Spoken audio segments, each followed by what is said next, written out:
Hey everybody, welcome to the video. Today I'm just going to do a quick demonstration of the correct consistency for your pillow and your pouring medium for the Sheleeart Bloom technique. That's the technique that I love to do, and I'm going to show you, as I say, the correct consistency for your pillow paint and your pouring medium. This is something that a lot of people get confused with and something a lot of people get wrong, and I just want to clarify a few things with that. So I'm in Australia. The paint that I use is the British paints variety, as is designated in the course, and it should be quite thick. This is some paint that I've had sitting in the tin for a couple of weeks, and it's had lots of time to thicken up. Now, when I am adjusting my consistency for the pillow of my blooms, always give everything a good stir, because in the tin, the heavier paint settles to the bottom and the lighter paint will sit on top. So you'll need to give it a good mix, and once you've done that, it should be all homogeneous in one mixture. And the consistency you're looking for is one that will leave a 5 to 6 second trace on the surface of the paint. Now what I mean by that is when you drizzle the paint off the stick, you can see that it's leaving a trace on the surface. So what we're looking for is for that trace to disappear and flatten out within 5 to 6 seconds. A little bit thicker is better, thinner, and your paint may not hold up as well on the surface. So I'll show you what I mean. I'm going to drizzle and count to 5, and I'll do that. Ready? 1, 2, 3, 4, and 5. And I can still see that there are some slight ridges in that paint, and that's the perfect consistency that I find for my blooms. Now, once your paint is at that consistency, you're ready to go. Now, if your paint is not at that consistency, there are a couple of things you can do. If your paint is too thin, you can thicken it up with a bit of your untinted house paint if that is thicker than your pillow paint. As it's untinted, it won't add or change any color, it will only change the thickness of your paints. If your pouring medium paint, your untinted house paint, is not thicker than your base paint, you can use a gloss or a matte gel medium. So those look like this.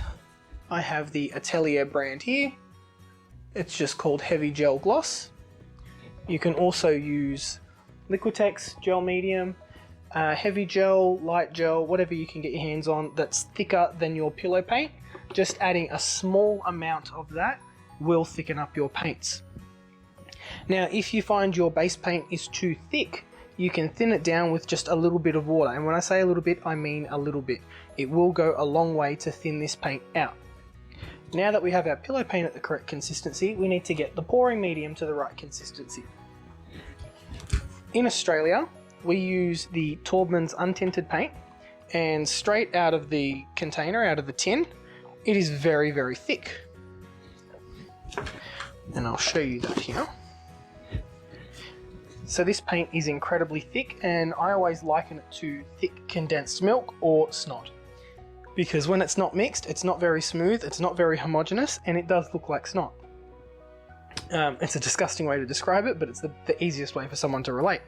When you do stir it up, it becomes a little bit more fluid, a little bit more combined, and a little bit more runny. But it's still very thick. Now, to turn this into pouring medium, we add Josonja's Gloss Varnish. And what this does, it adds a gloss factor to your paint, and it allows it to have a different chemical composition to that of your pillow paint, which is the basis of this technique, floating the layers on top of each other with different consistency and different chemical composition.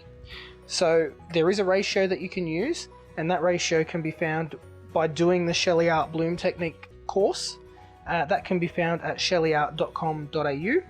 Take that course, learn all the ratios, and learn how to do this properly without having to spend hundreds and hundreds of dollars on products, wasted time, and feel like you're getting nowhere.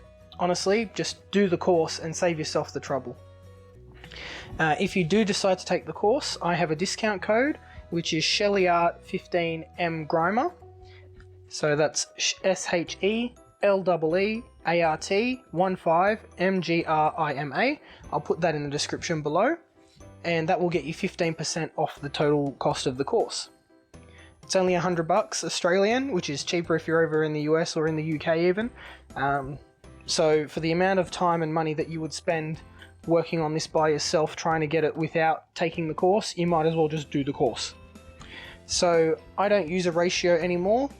I judge my pouring medium by eye, and what I am looking for is a 2 to 3 second trace on this one.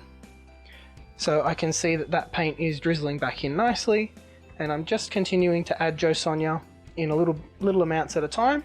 I keep mine in a tiny squeeze bottle that I've got here. That's just the Josonja gloss varnish.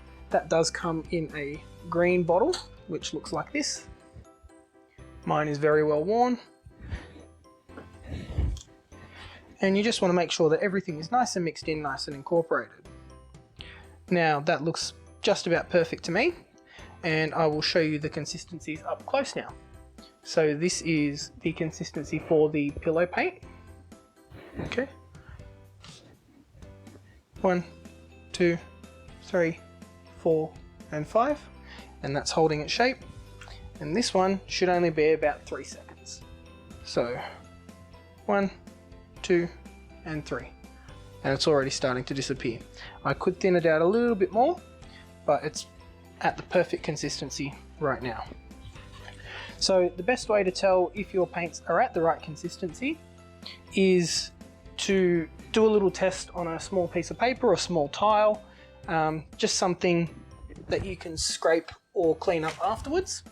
Tile I find is best, and we're not going to do a full pour, just a little test piece.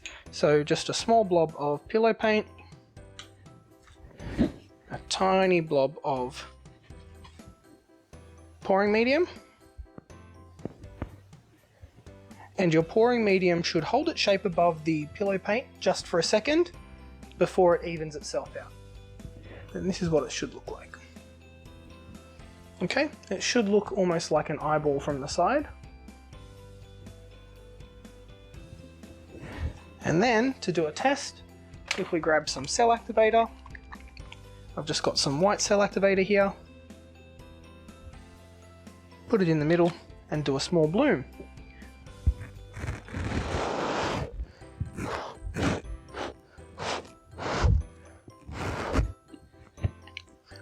Now we're not going to see any cells because I used a white cell activator on a white background, but you can see that it is working. My camera's having a hard time focusing because it's white on white, but you can see that there are cells.